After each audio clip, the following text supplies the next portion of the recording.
Give me something that says, you know what? I know exactly what you're talking about. Anyone here who has ever had what I call quitting days?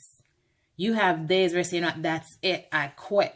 You quit the job, you quit the business, you quit the project on, heck, you even quit the kids. You know what? I am done. I had this mom recently, she packed her bag and she said, I didn't even look back when the kids, because those are what I call save yourself days. Those are the days when a new mom, they tell you, if the baby is crying, leave the baby in the crib for a minute, close the door and go outside and take a minute to regroup.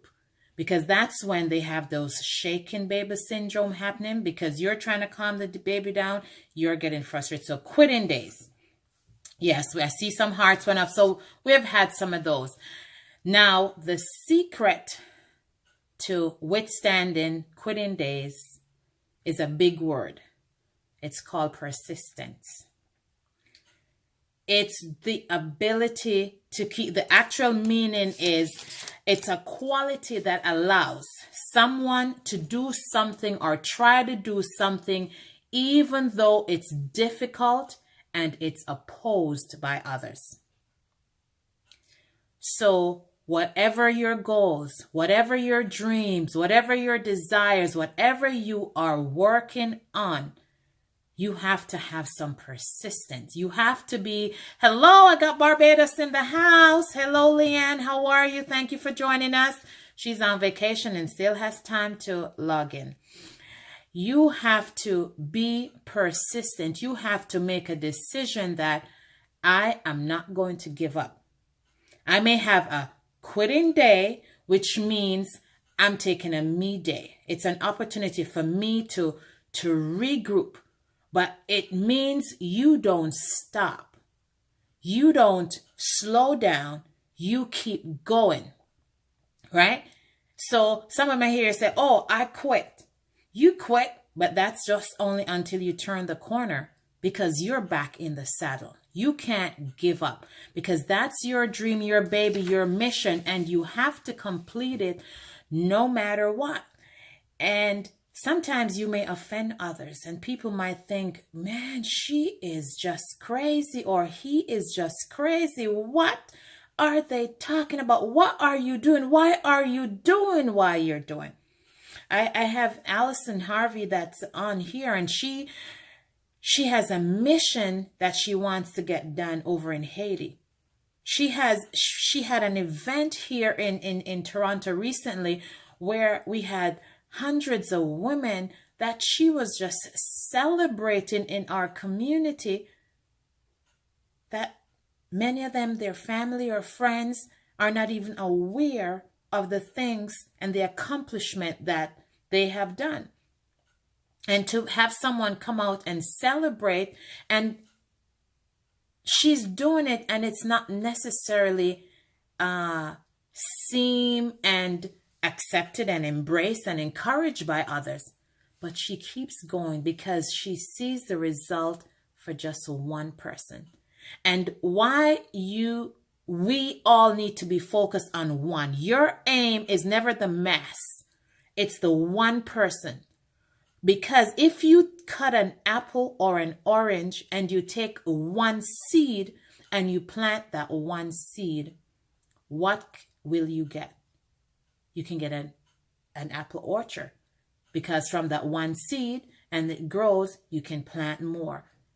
So you focus on the one and you be persistent that I'm going to make it my business just to reach one.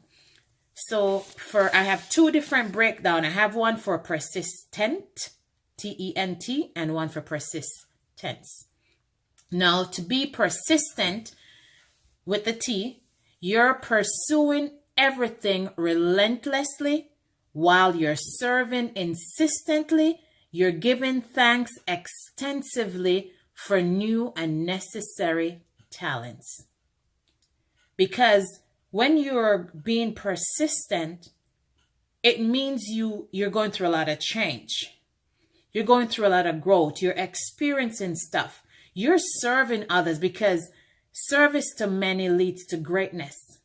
It's when we serve others, it's when we give to others that we truly come into who we're supposed to be. That's where we get the connection. That's where the doors open. So we want to pursue relentlessly everything, serving insistently. Insist on being the server. It's okay. Let me serve you. It's okay. Your turn will come when someone it will serve you. But you're giving thanks always. Thank you for the opportunity to serve you. And even as you're doing that, you're creating new and necessary talents, because as you serve, you begin to recognize what you're good at, what you don't like, and what the people around you like, and what may be your strength. Because that's the thing, when you serve, you start to recognize, what are my strengths?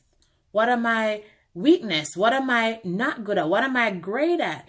And when you're good at something, yes, you work harder. And the stuff that you're not so good at, you want to improve those as well. So that's persistent with the T. Now, persistence.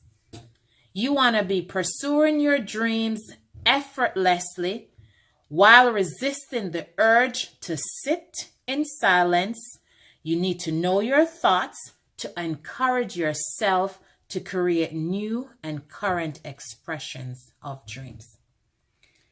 So as you are pursuing and you're going after effortlessly, because when you pursue your dreams, it's almost like building an avalanche or a snowman. You start at the top of the mountain and you got to roll the little snowball, and then you got to roll it again, and got to roll it again, and you get it to a point where that's a big size base. Then you have to roll another one, put that on top, right? But you're at the top of the mountain. So if you want to do the avalanche, what do you have to do next? You're going to have to push that down the mountain. And the first few push is the hardest, because once it goes over the cliff, the momentum builds and it starts to happen almost effortlessly. So you're pursuing your dreams effortlessly while resisting the urge to sit. You cannot get comfortable. You cannot get to a point where you believe, I have arrived. No. You cannot sit. You have to keep moving. You have to keep serving, because when you sit, it says sit in silence.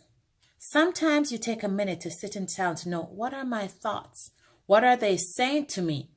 But it says to know your thoughts, to encourage yourself.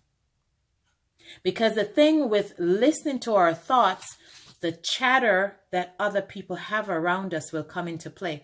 Oh, you're never going to be any good at that. That's not what you're good at. But only you know, because you know what's been deposited into you, and it's been given to you for you to bring out. It's just like me having a baby. Nobody can tell me, hey, girl, you're not pregnant. I remember when I was, I think almost 9 months pregnant, my friend and I, we went to this West Indian store to buy food, and we're standing there, and she goes, hurry up now, this is the pregnant one. The guy goes, and he literally came to look over, and I'm trying to show off. Nothing. But doesn't mean it's not there. Okay?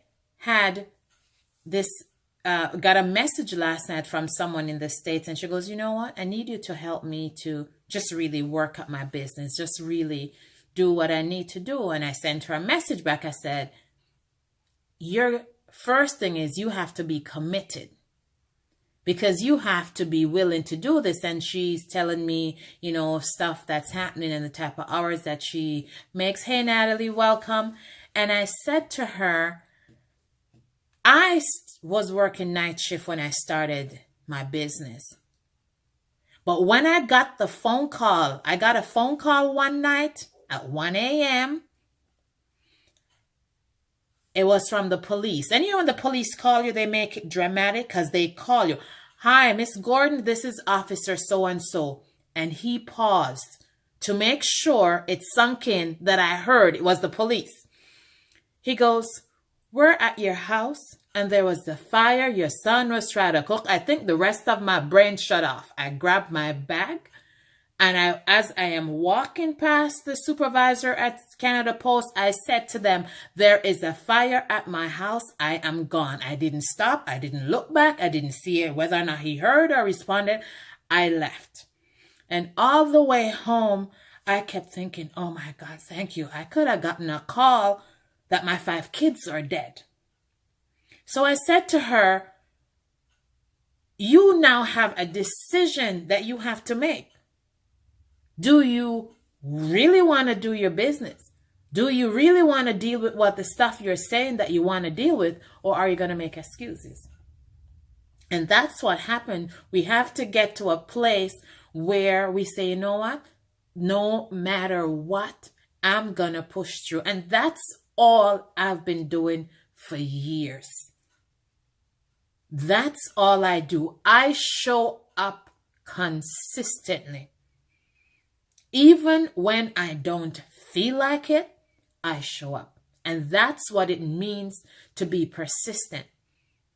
To show up and to smile and to do the simple things. Because the thing with being persistent is the things that you are doing, no one is seeing it right now. Because they are little seeds that you're planting. And as you do it consistently and those seeds start to grow, people start to look and go, oh, when did you do this? Or when did you do that? You might not even remember when you planted the seed. But the time will come when you will begin to reap it. It will be all around you. So remember, you don't want to sit in silence. You want to be able to encourage yourself, and you want to create new and current expression. I'm a dreamer. If I am driving and I am my university, my drive time university is not on, meaning I have an audiobook playing, I am creating something in my mind. I am creating, okay, what is the next thing? Or I am building on something that I created before. So we have to be persistent in holding on, in believing, in showing up, and in doing the mundane things that nobody wants to do.